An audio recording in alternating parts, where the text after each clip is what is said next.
Les méthodes, alors que sont les méthodes? On l'a déjà vu un peu la définition. Donc, comme j'ai écrit ici, une méthode est une propriété d'un objet contenant une fonction.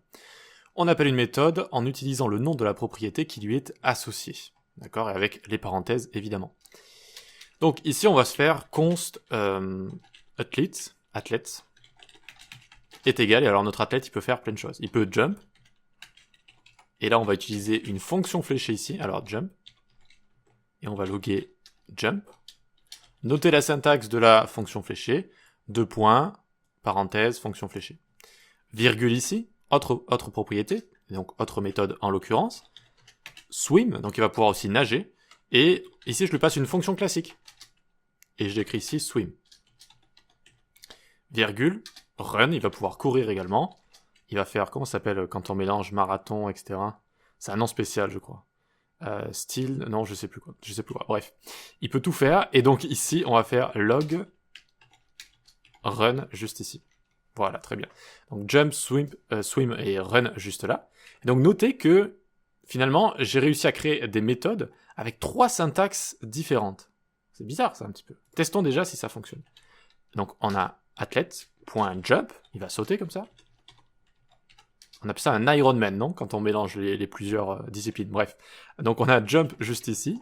Et on a également swim et run. Hop, et donc on a bien jump ici, swim, run. Génial, génial, ça fonctionne. Mais alors pourquoi il y a des syntaxes différentes comme ceci? Eh bien ça, c'est la fonction fléchée. D'accord? C'est le dernier type de fonction qui a été sorti en 2015. Et donc évidemment, une méthode étant une fonction dans un objet, on peut utiliser cette syntaxe. Voilà, donc pas de problème avec ça. On peut également évidemment utiliser le mot-clé fonction classique. Et depuis 2015 également, il y a cette version raccourcie de la fonction classique. Voilà. Donc quand je fais ça, il faut vraiment imaginer qu'on utilise function ici.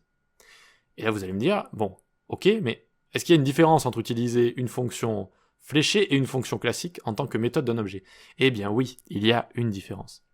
La différence se trouve autour d'un mot-clé qui s'appelle this. Le mot-clé this. This, dans une fonction classique, qui est une méthode d'un objet, fait référence au contexte appelant. Donc ici, on va juste appeler swim. Donc j'appelle swim, ça log swim juste ici, et je log this. Qu'est-ce qui a appelé ma méthode swim ici? Qu'est-ce qu'il appelle? C'est quoi le contexte appelant? Eh bien c'est cet objet, le contexte appelant de swim. Donc qu'est-ce que j'ai quand j'écris this? This est une référence à l'objet, vous voyez? Directement, voilà. Et je peux donc utiliser, si par exemple il avait un nom, notre athlète, il s'appelait Tom, voilà, on va l'appeler Tom. Et donc ici, par exemple, je vais faire this.name. C'est une référence à notre objet, donc je peux directement utiliser cette valeur-là. D'accord? This.name. Voilà, donc ça, c'est avec les fonctions classiques.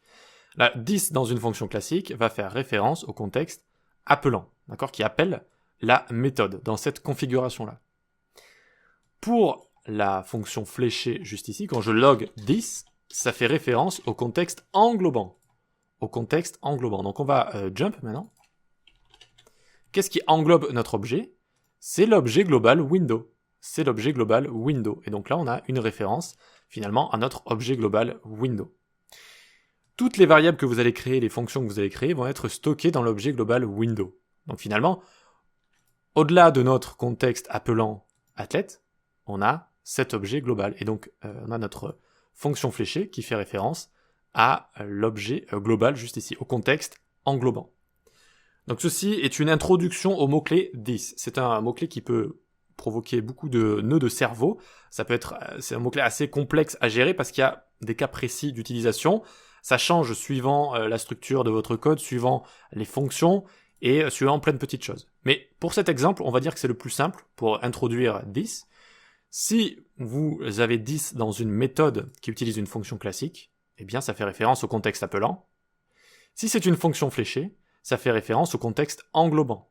Au contexte englobant la fonction fléchée, donc la méthode qui utilise une fonction fléchée. Voilà, pour l'instant on va en rester là. C'est une très bonne introduction. Par la suite on reviendra dessus. Allez, très bien pour ça, on peut passer à la suite.